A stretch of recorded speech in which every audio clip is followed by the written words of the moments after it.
We're rolling. Well, welcome, everybody. Welcome to the UU Fellowship of Lake Norman. We are very glad you're here today. My name is Lynn Henderson, and I've been a member here since our founding in 2010. Today is an extraordinary service. We will learn about a unique and a powerful event in which a community comes together annually to honor death as a part of life, to celebrate life, embrace death and all that lies between. They come to ask, what if death, instead of a feared ending, could become a sacred teacher? We will learn also about an impactful book, Death Faire, a book that captures its magic through stories, essays, poems, and ritual. And first, we will light our chalice, and you will learn a bit more about everyone as we go along. Please say with me the words in your order of service. We light this flaming chalice to illuminate the world we seek. In our search for truth, may we be just. In our search for justice, may we be fair and loving. And in loving, may we find peace. We are honored to have three of the writers whose works were included in Death Faire to share their thoughts with us today. For our opening words, we're pleased to have the founder of the event itself and curator of contents of the book, Tami Schwerin. Yay, Tami! Wow, thank you so much. You're going to hear a lot about this book. I'm going to start with a poem. We'll talk about why this started, but there's 33 poets and storytellers as part of this book, along with a photographer we were lucky enough that he was with us for 10 years. So there's 10 years of gorgeous photography in this book. But I'm going to read Liza Wolfe Francis's poem. She's the poet laureate of Carrboro, is that right? The Chronicles of What I've Learned from the Deaths of My Life, to start us out today. I woke up in the night, pushed past my mother, headed to my gerbil Delilah's cage where she lay dead among the wood chips. At 14, my childhood best friend skied into a tree, died while I was in the hospital with strep throat. The cathedral was somber with families who barely knew her. We fought before she died, a great way to learn shame, how to forgive, how to never forget someone. When I was 17, Todd was hit riding his bike to get gas for his empty tank car. The funeral home filled with people juggling crystal sticks, singing Grateful Dead songs, crying while passing joints. Chad was strangled in the park. At his wake, we slugged back malt liquor, 25 of us sitting against the walls of a small apartment, warbling tearfully in the dark. My mother's voice shook when I called her from a payphone in Mexico. Her mother died. There was no way I'd make the funeral. We hung up. The sound of the world dulled. Our family, Bruce, had a heart attack in Barcelona. At dinner, he stole a fancy napkin, made it a joke. Back at the hotel, the ambulance came. I interpreted Spanish. Years later, my parents wondered if he faked his death. I wanted to go back to Spain, find him alive, laughing. I saw my Costa Rican mother, Amalia, 3 days before her death, felt she waited for me. They prayed 9 nights for her. My sister still grieves every time someone leaves their house and her mother isn't there, to finger draw a cross on their forehead for protection.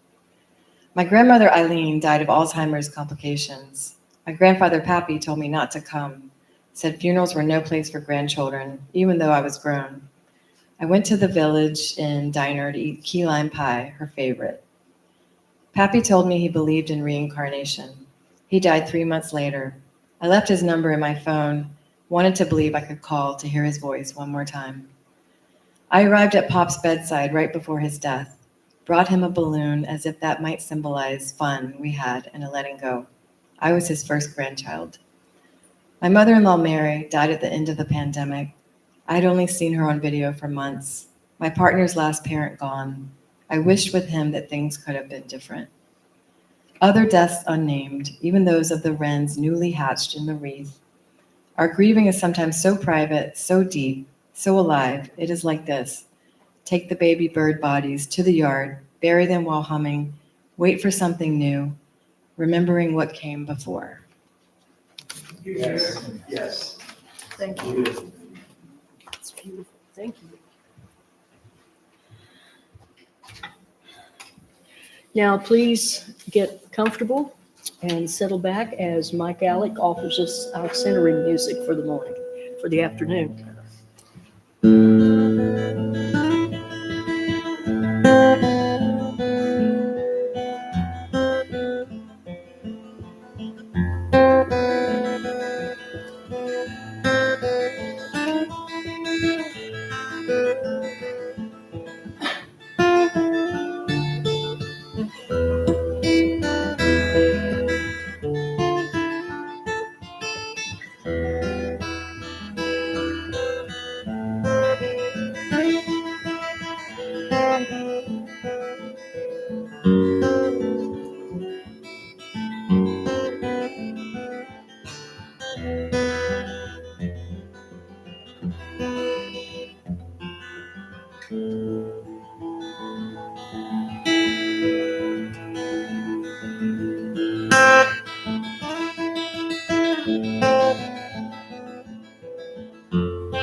It's wonderful to welcome Reverend Gary Phillips back to our congregation.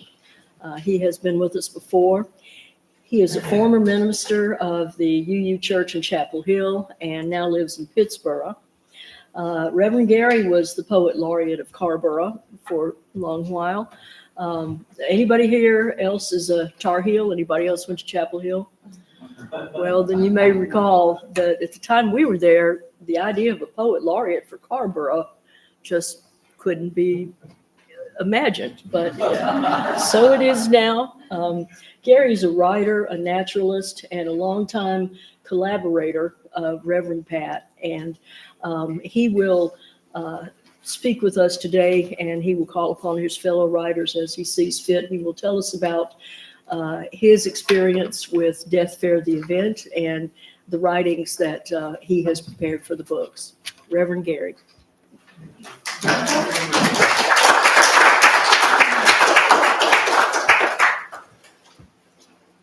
Oh, I'm going to bring something with me.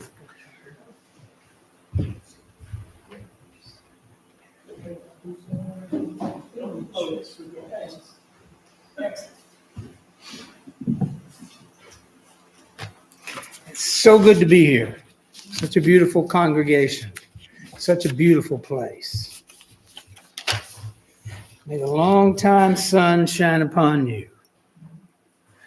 May us all exchange love in this process, create community, support each other, become better people, learn our inner truths together.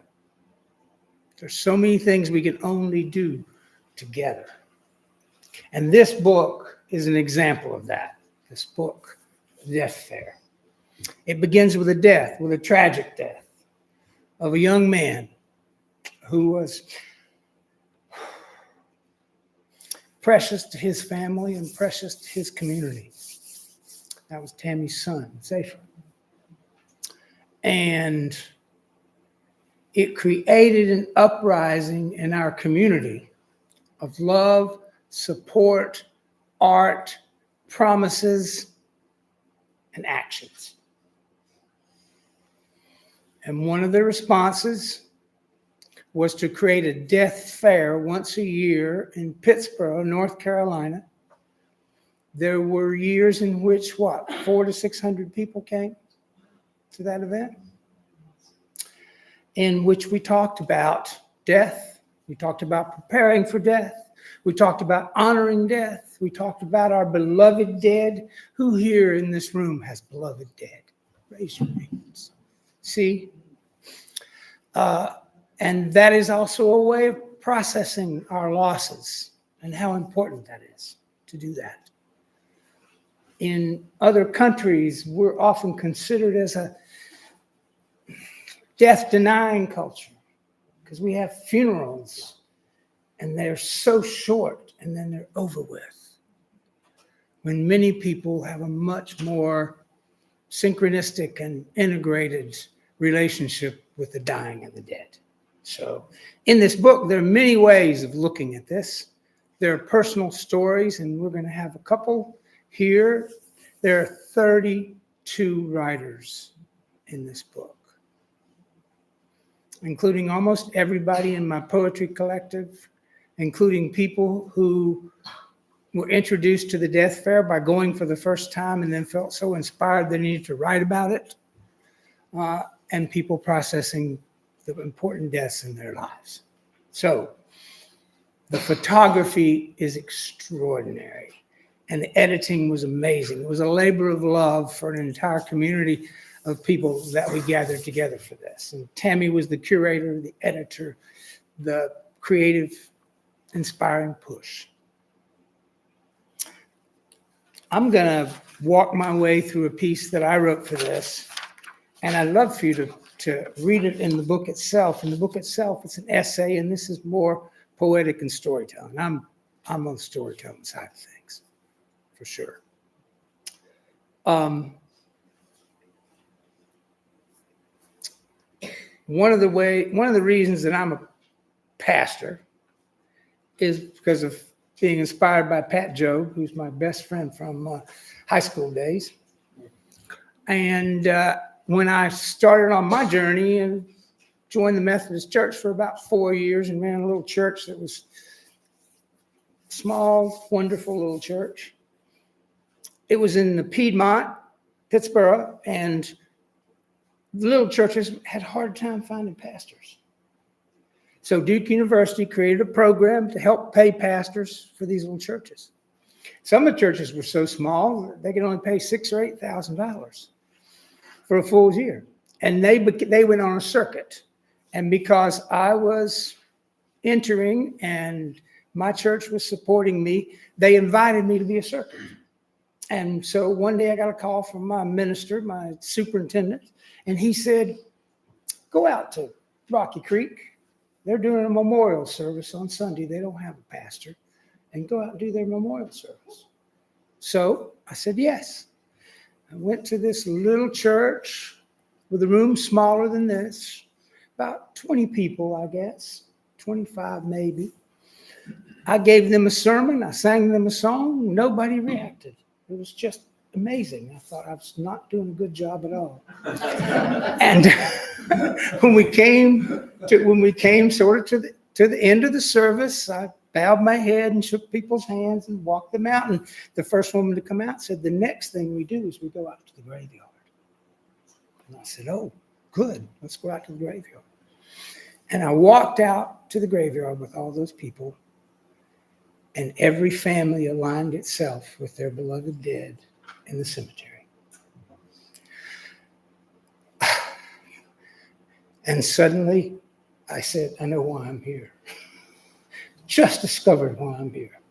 And we created a ritual that was a ritual they did every year. We walked around to each family graves and we prayed and we talked and we witnessed. And it was just incredible. But it made me think differently about what we do in public and how we respect our dead. It was a great thing for me. How many other people in here are from Appalachia or grew up and were raised in Appalachia? There me and Pat Jobe. Thank you, dear. And me. And Lynn, all right. Well, I'm definitely from Appalachia. And My grandmother was a root doctor and a really interesting person with a whole lot of Cherokee in her. My father was from the Cherokee foothills, not so far away from here. And between those two families, developed a lot. I'm part of the Appalachian Studies Conference, and this is a presentation that I made for the Appalachian Studies Conference and for this book. And it's called Death and Funeral Rituals in Appalachia. And I just want to share a few of those with you. I know this church is a talkback church. So I'm going to do this in section by section. Anybody wants to talk back, add something, please talk back, add something. Okay? We who live in these hills have many workarounds to the hard, greedy claw of the funeral industry. Can I get an amen on that? Amen. Number one, preparing the body. When a precious person dies or anybody dies, certain friends and family arrive to wash the body and present it for burial. This is a long, sweet, bittersweet ritual. We wash the body from head to feet, close the eyelids, trim the toenails and fingernails, offer a final careful haircut, dress the body with clothing and jewelry and sometimes favorite possessions. These are acts of love and respect that tie generations and hearts together. Number two, sitting up. The body is placed in a wooden coffin or a bed in the house. And neighbors and kin come in the afternoon to bring food and stay overnight. We say that the dead and their families should not be alone on the night before the burial. And people pass the time away eating and drinking and telling stories about the person. Children are welcome and often fall asleep in the floor. Family cemeteries. Is anybody here associated with a family cemetery? Or even a family section? There we go. There we go. See?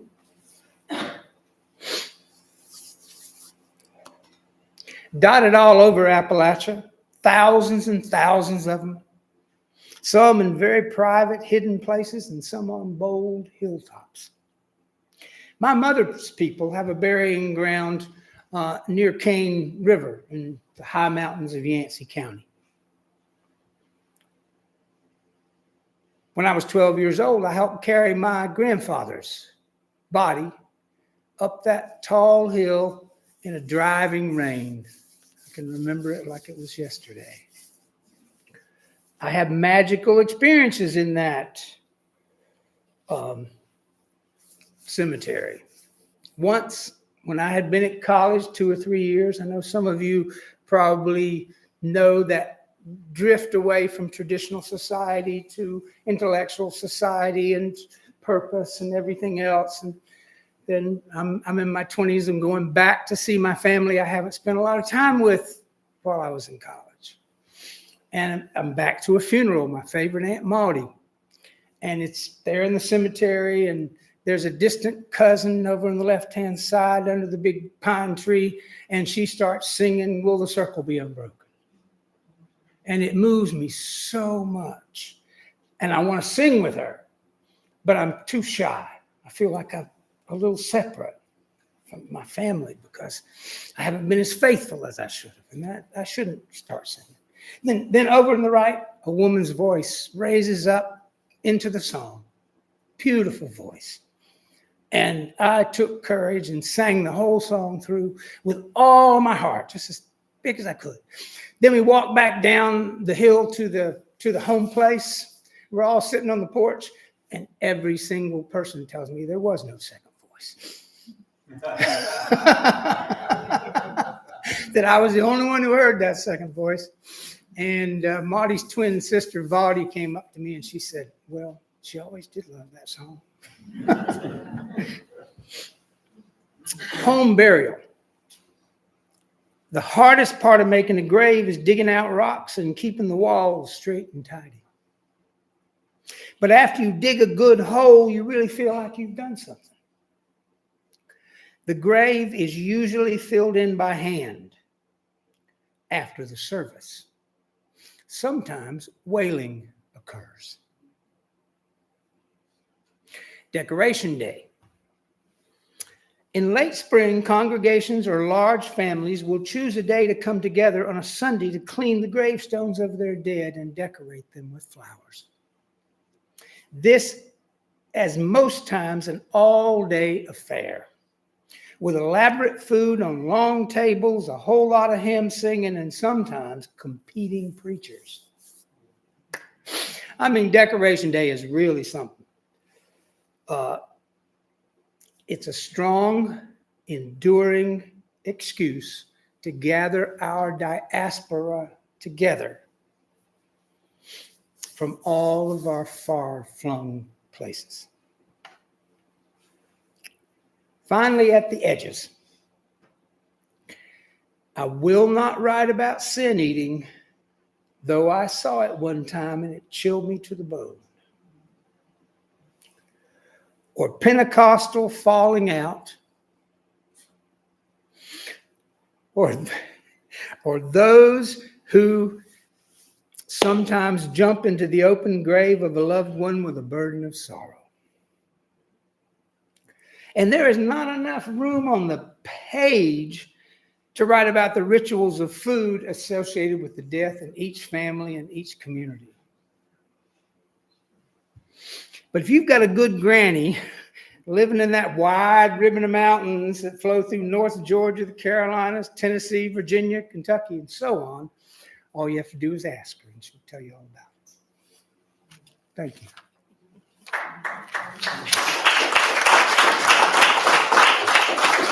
It is so lovely to be here. Tami, who should we call up? Good, good. I'd love for you to be next. Stay close to that microphone, Tim. Okay. Can you hear me? Yes.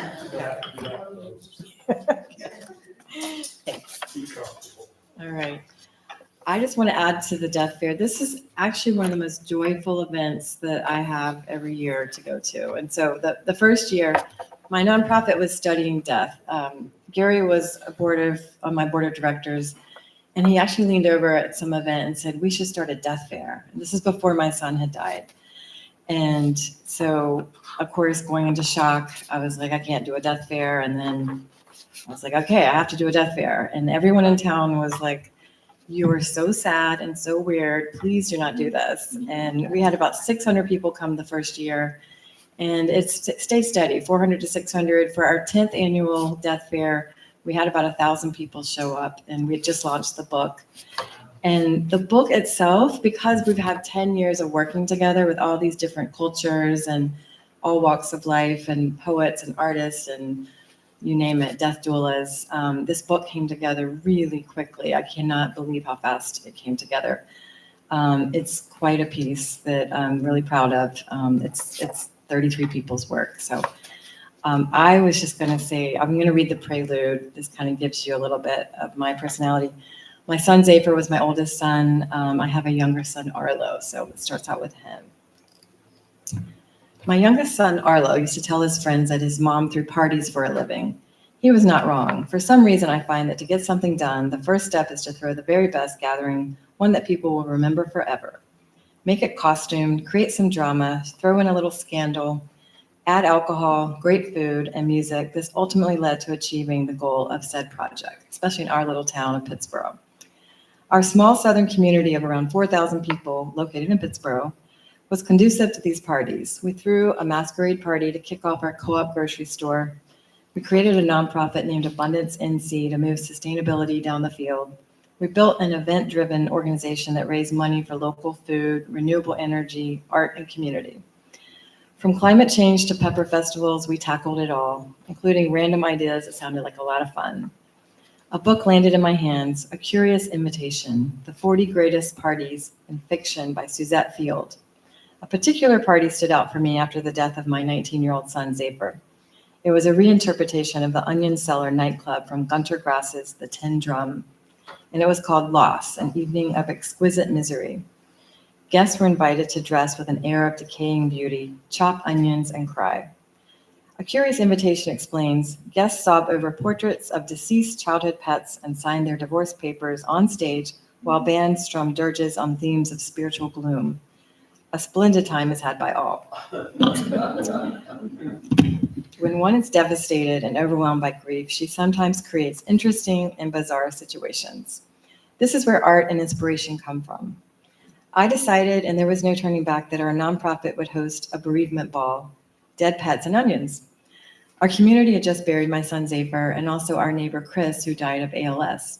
We had a large greenhouse available that seemed perfect for a party. My friend raised rabbits for meat. Another friend was a chef. My marriage had just broken up. It was the perfect storm. The staff of Abundance had been gingerly tending to my needs and were very capable of executing this idea. In fact, they kind of loved it. We hired a burlesque band and procured our beloved photographer, Adrian Moreno, who is this photographer. The menu was set to serve local roots and rabbit. Fun-themed cocktails were created. We threw the event in July, which is the hottest month in North Carolina. Tickets were released for sale, and feedback started coming in from our followers that serving bunnies at a Dead Pets and Onions event was a sick idea. So it really had not occurred to me that this was strange. We lost some of our donors, and I did not care. The greenhouse was decorated, a disco ball, couches, stage onions, and knives were provided. A few people had heat exhaustion from setting the scene. Our community was more than equipped to come in costume. The perfect mix of friends and lovers and strangers showed up in a decadent decay. A huge North Carolina thunderstorm rolled in as the guests arrived. The thunder, lightning, and winds were exactly appropriate. The night cooled off, the food was delicious and local, the poetry, music, and dancing were on point. A visiting author who had penned books on polyamory was approached several times during the night for tryst. And yes, a good time was had by all.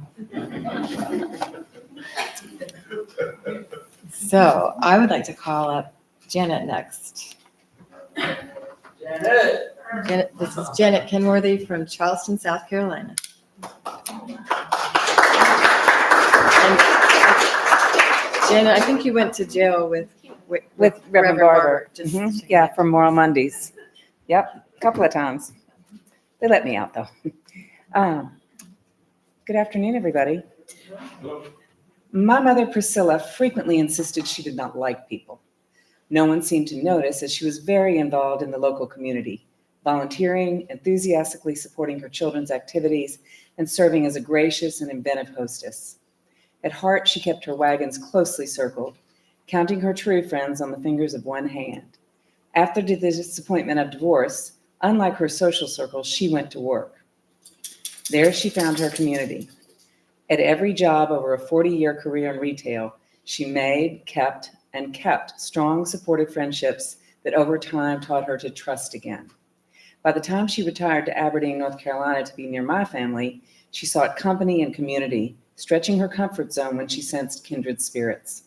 She was fiercely loyal to those she allowed in. Mom was organized and methodical. She reveled in long-term planning. That included her end-of-life details. She set things up so that I would have no difficulty with the legalities when the time came. When I invited her to join me at the plant for the annual Death Faire, she accepted wholeheartedly with great amusement and much gallows humor. Dear friend Bill Daigle was there. Mom commissioned a casket from him on the spot that very day. The prospect of a green burial delighted her. She had imagined cremation until her grandson, my son Sam, detailed the energy use and subsequent pollution. Our local funeral czar was not to get anywhere near her, nor was he to benefit from a timely sales pitch. A simple shroud and a hand-built casket dropped to the earth in a beautiful pine spinney, very much like her own yard, would be perfect when the time came. Mom was my partner in our music venture, cooking for the talent and greeting patrons at the door. Witty, flirtatious, and mostly congenial, she was a crowd favorite at the club. When COVID closed our doors, it was a blessing in disguise. We spent the next year together most of every day. Her physical body was failing. Upstairs, she remained sharp until the very end. Eyes, ears, and brain still engaged and working very well. This decline did not suit her at all. Such dependence was unacceptable. I returned from a 3-week trip to find her rather petulant and aggrieved. She said bluntly, "I don't want to do this anymore." Do what? Watch Jeopardy? Eat dinner? We watched Jeopardy and ate dinner. The next morning, she stopped eating and declined her 2 meds. 5 days later, she was gone from this realm. In that brief window, those important to her were summoned for songs, stories, and a last long, loving look. She recognized her pal Newberry and told him he could stop singing. She smiled frequently, nodded at questions, and squeezed the hands of those she loved. She laughed out loud at Rebecca Newton's bawdy songs from the 20s and 30s, though she had stopped speaking. A few tears, lots of laughter, plenty to celebrate a life well lived. It was just as she planned. The undertaker was summoned. A buxom blonde and a possible jockey answered the call. My sisters waited in the kitchen as they loaded their cargo. The jockey approached somewhat sheepishly after a few minutes. It seemed the pair could not negotiate the sharp angles of Mom's 50s ranch house. She had told her grandchildren when the house hunting that she'd be leaving feet first and had to love the place to buy it. She loved this house, corners and all. Would it be okay to ask the fire squad for help? Of course, Mom loved those guys, her neighbors for almost 2 decades. An ambulance and fire truck arrived, lit without sirens. Mom's boys dispatched her with ease. Then one of the firemen, in full gear since they were on duty, asked if he could pray for her.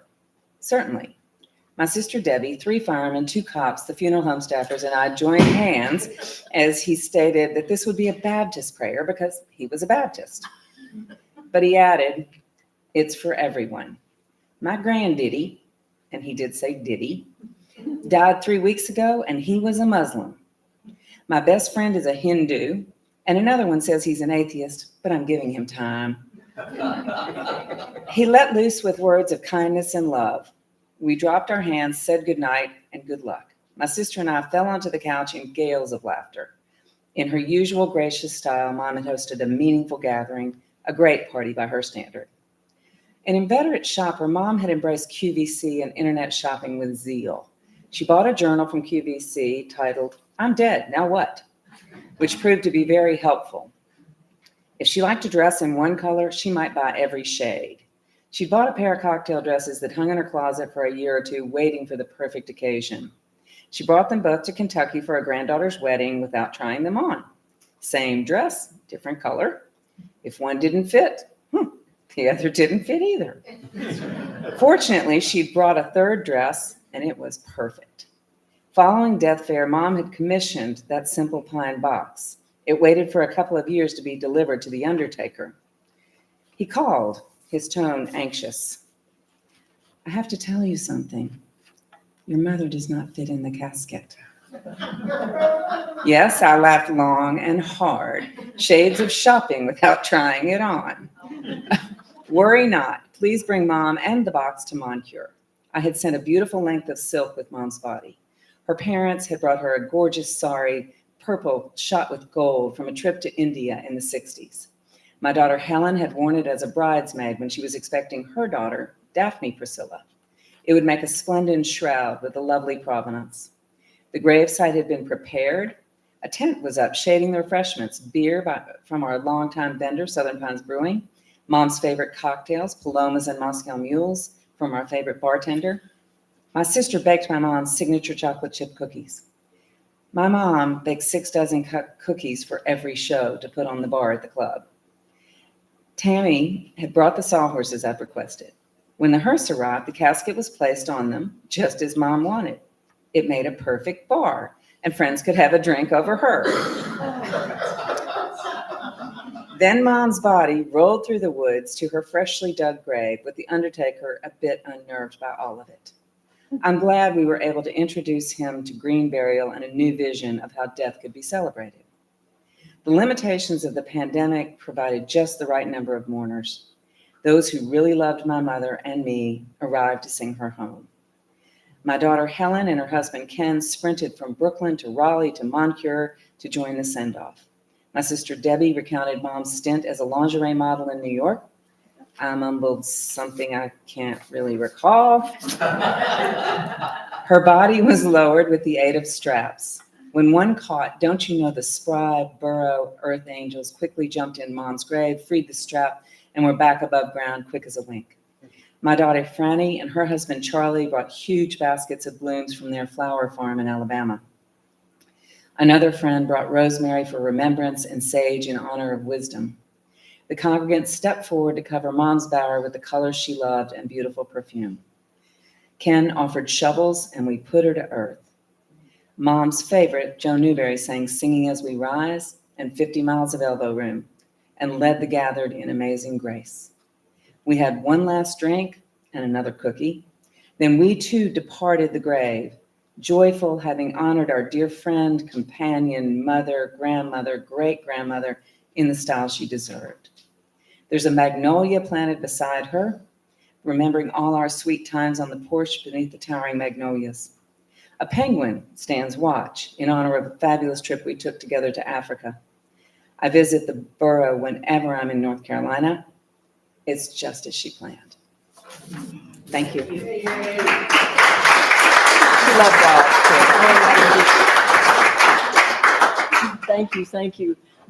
As Pat made everyone aware, I think we are going to run a little over today, but we do want to go now into talk back, because I am sure that all of you have thoughts or questions about how this all came together, or questions for any of our speakers. And I told Gary earlier that it's fair game. Anyone who has spoken with us today is fair game to take any questions or comments. Can I talk too? Sure, you too. First of all, you need to know that the most flattering photograph that was ever taken of me is on page 134. It is a photograph of only my right jaw and a hat. And I just love it. It's a fabulous photograph. I also want to share, just very quickly, a dear memory of Dick Heidenberg. I visited Dick a couple of days before he passed, and he was on the sofa, and his hospital bed across the way was empty. And he said to me, "While you're here, don't you want to take a nap?" He said, I know you're bound to be tired. You travel around a lot, you do a lot of things. He said, "Just crawl over there and take a nap."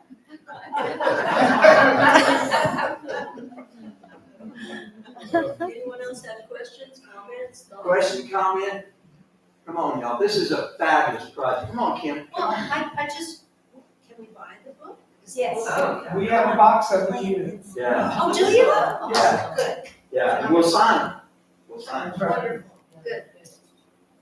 Who else has thoughts, comments? We've heard a lot today, so I'm sure it sparks comments from someone. I'll save time by not running up there. No, please, come up here because we're broadcasting. We're on live Please TV. stick up there. Okay, Hi, I'm Carol, and I wasn't here last week because a good friend of mine, her mom passed away, and I was at her celebration of life. And I was a friend of her mom's as well. And I had the great honor of being able to tell her I loved her the day before she passed. And she had a green burial. And the celebration of life was really amazing. And from what you all shared, I really heard how much life is a part of death. And as when we are no longer afraid, really, of death, the dying process, what happens afterwards, I think we are invited to live so fully. So I just want to say thank you. And I really heard the life in all of what you were sharing. Thank you. Oh my gosh. And Carol, that is the main point of Death Faire, is the life. I forgot because I get nervous when I get up here, but that is the main point of Death Faire. So thank you. Yes.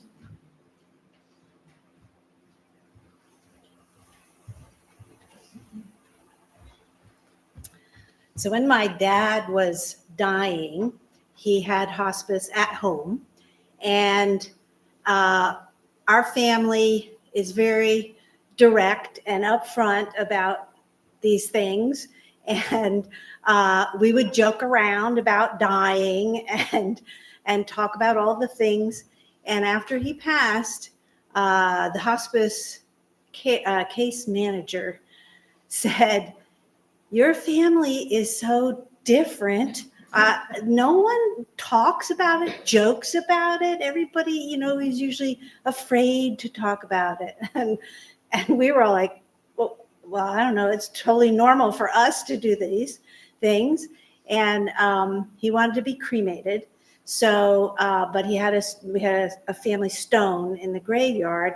So after winter, we gathered at the graveside with the family and celebrated. And my mom and my sister and my brother and I all spoke at this gathering. And because my father was in community theater and had directed The Music Man, and my brother was, I don't know, maybe 10 at the time, and was in the show as a statue, but he learned the entire routine of On the Train, that one. I can't say it, but anyway, so at this his eulogies, so to speak, my brother performed that, and it was just so wonderful. And we also sang a song from the Fantastics, which he directed and I helped him with, and it was just such a joyous time together, and it was just wonderful. So, and I want a green burial too. So I'm so glad to hear that it exists here in North Carolina. Yes, absolutely. It's a growing movement. Yeah, there's many green burial sites, so you can Google them. Ours is in Moncure, and so we were starting a green burial site, and my son was the first one there. My father helped me. He was a heavy equipment operator, so he would dig the holes for me. And he used to joke with me. He's like, "Well, when I go, am I gonna have to dig my own hole?" And I was like, "Yeah, Dad, you got to dig your own hole." And he did come down with pancreatic cancer, so we had a short period of 4 months, and I had a group of powerful women that dug his hole, and he got to tell me what he wanted. He wanted a second line jazz, New Orleans style band. We had the most kick-ass funeral for my dad. And but what I've seen, if you don't address death, I've seen the dysfunction that happens and the ripping apart of families, and it's just from not talking about it and not getting close to death, and it's terrible. So I highly suggest getting as close as possible to live your life as fully. Totally figured I could count on you, Jim. Yep. Hi, I'm Jim. When I was a kid, from virtually or about June the 1st until September 1st, we always were barefoot. And if we stepped on a bee, which would often happen because of the clover, we stepped on a bee, somebody would put snuff on our foot, on the sting. My dad had two sisters, Ruby and Maddie Lee, and my grandmother, and they would sit on the porch and dip their snuff. And they could spit. They could do like this. Right. They could spit about as far as that lady right there.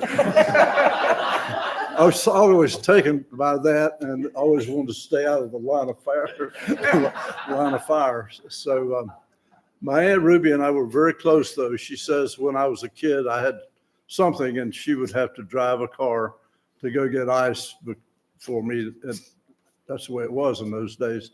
And she had to stop and change the spark plugs in the car. Imagine that. I mean, we couldn't change spark plugs. But anyway, she and I were very close, and I would call her about once a week. And she lived the longest of anybody in our family. She lived to be 96. And she was in a nursing home for the last several years. And she would often, of course, there were a lot of people there who had Alzheimer's and dementia of sorts. And she would always tell me, "I'm so glad I've still got my mental." and I would say, "I'm so glad you still have your mental as well." So I only learned this a couple of years after she died, but I was so taken by this that I had to share it with you, that one of her close friends put in her casket a tin of snuff. And that's all you need to say. Thank you for being here.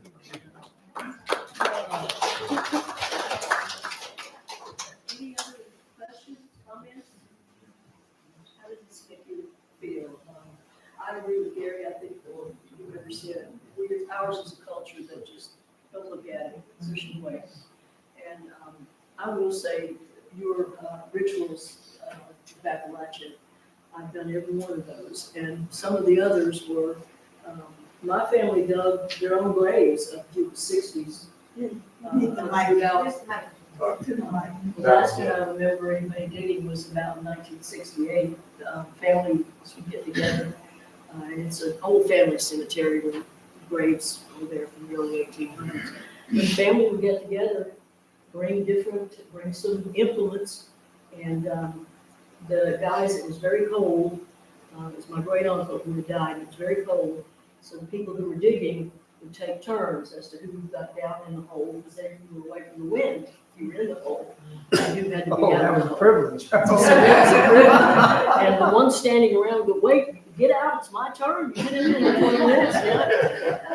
So we dug the graves, and we did a lot of the things that now people just write a check to the funeral home and look at.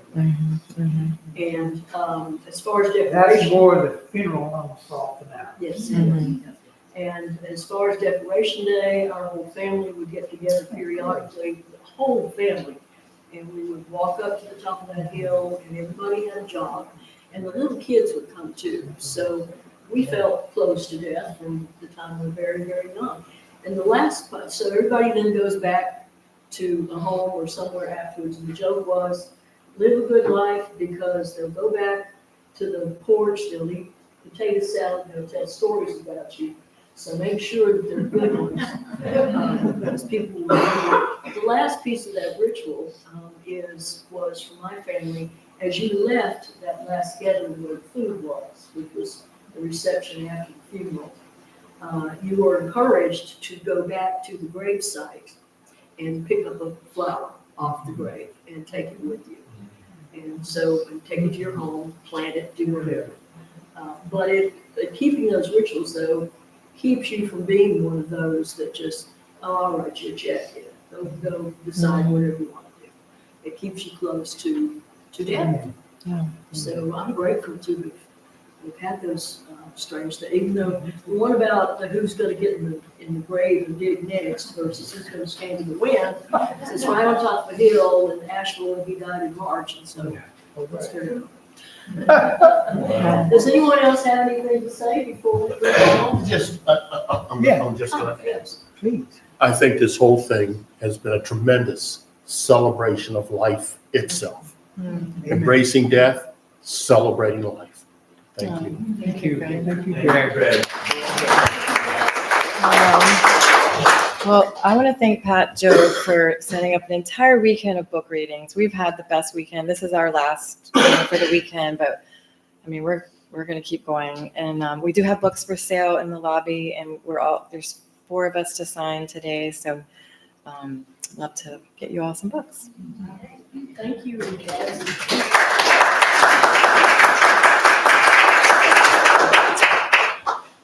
All right, that was wonderful. Okie dokie. We now I just need to figure out which of these papers is mine and which one was left behind by other wandering people. This fellowship is important to us all, and the gifts that you give today will continue to strengthen us and to help us expand our outreach and service to our community and beyond. And if you're watching at home, you can donate on the homepage of our website. So Linda will circulate our basket. I skipped Mike, yeah. It's all good. Yeah, we can do that. If you want it. And you get to hear also Mike give a reflection of what we've heard today. I'm going to try. Try. So my brother Mark passed 5 years ago suddenly, but he got his doctorate from Chapel Hill in psychology, and he was a pretty well quoted psychologist, research psychologist. But when he died, I decided at Celebration of Life to do just that, to take the baton, and because he was a doer and he would hate sitting around moping. So I decided to move forward, try to move forward, keep moving forward. This is called Don't Let a Good Thing Fall Behind.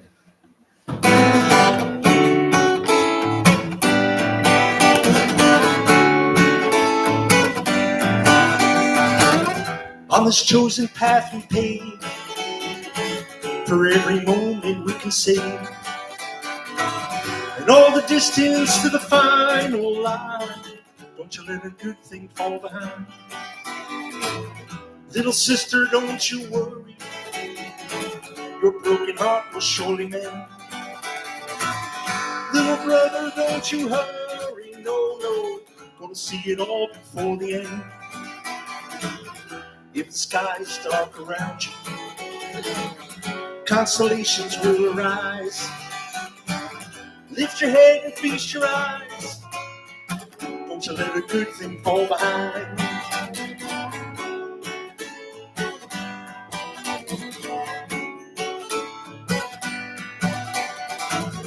Isn't life a giant wheel? The ride begins when you get on.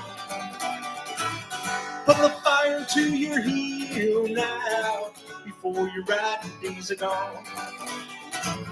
Don't you let that cloud of thunder wash away your sunny day. Don't let your smile slip away, no.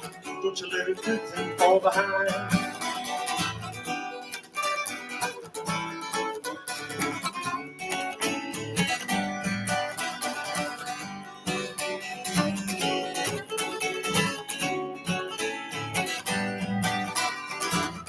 On this chosen path we pave, for every moment we can save, and all the wonders in this grand design. Don't you let a good thing fall behind. Don't you let a good thing fall behind. Don't you let a good thing fall behind. Never let a good thing fall behind. No, don't you let a good thing fall behind.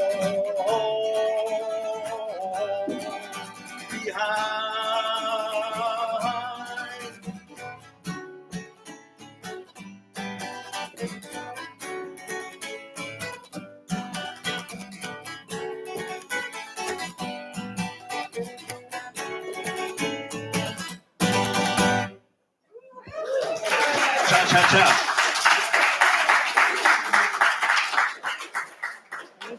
Thank you. I'm going to go to announcements very quickly. The Walls couldn't be here with us today, but I was reminded that they wanted to remind all of you that the auction is coming on May the 9th. It'll be back at Bailey's Glen. And we're working on some ideas for food and beverage. And so it's time to be thinking about what you might want to donate to the auction, and make that note on your calendar. And I know when Doug and Pat get back, Doug will be out there reminding you in the lobby. So you're not going to forget it easily. Social supper today. Fusion Bowl. Anyone who would like, the group gets together, some of the group gets together after the service and has a meal in the area. And so today it will be at Fusion Bowl. Pat knows where that is, if any of our writers want to come along. Movie Tuesday, which Linda also organizes, looks like this week it will be Wuthering Heights at 11:30 at Burkdale. And we heard earlier about the success of the Heart of the Carolinas Animal Ministry fence build yesterday. And we're building again this coming Saturday on Bynum Road in Lincoln. Okay. 9 o'clock. Bynum Road in Lincolnton at 9 o'clock this coming Saturday as well. Friday Action Hour, as, let's see, who is normally, let's see, George is often there. Anything happening different that we should know about? Well, they always send out an email on Friday morning that lists the points of the week and what we're going to be doing that day. And I will also point out, I was at Piedmont Unitarian this morning because Caleb Graves spoke there and was absolutely really encouraging. Wonderful, Keeping us moving. wonderful, wonderful. We're also helping other statewide justice organizations. We try to create a national vibe to let all the members of Congress know how we feel about ICE and the atrocities and the oppression. And working with folks in Texas, folks in Delaware, to create a groundswell of protest. Wonderful, good news. Next Sunday, the 22nd, Reverend Pat Jobe will be back with us, and he will speak about tides of change and pillars of truth, what lasts. So maybe a little bit of Buddhist impermanence there that he will talk about. All right. It's definitely be a Buddhist service. I don't think Chuck's going to be back for it, but it'll be a Buddhist service. Well, I have one dog that's not a dog of chaos, but could be peaceful if you want me to bring one. My others are quite chaotic. Our closing song today will be number 123 in your hymnals, and it is Spirit of Life.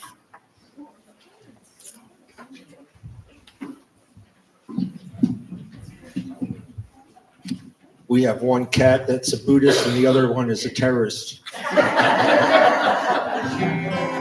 And they don't get along. Spirit of life, come unto me. Sing in my heart all the stirrings of compassion.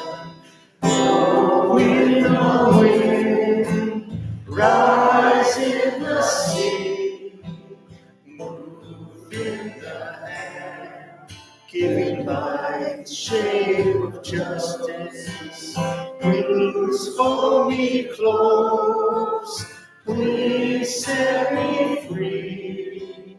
Spirit of life, come to me, come to me.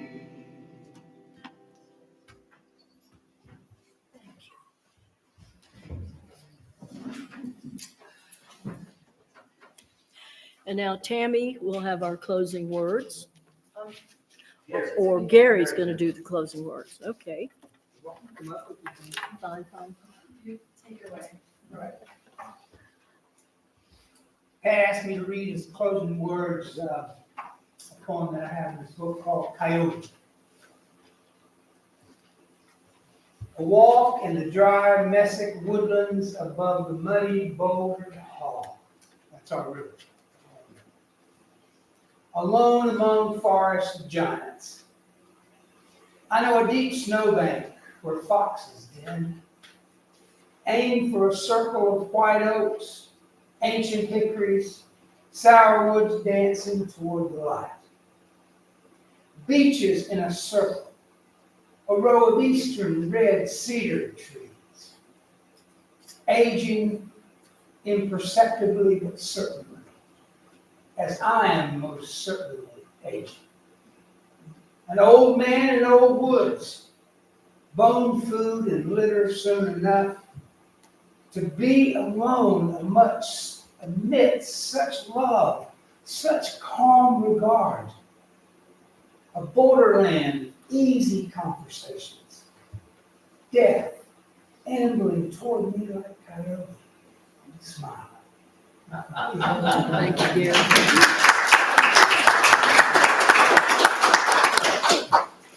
All right, and if you will look at your words for extinguishing the chalice in your order of service, please, and say those with me.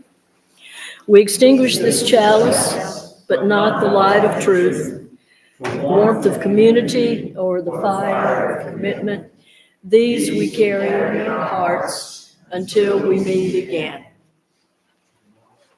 Shalom. Go in peace. Blessed peace.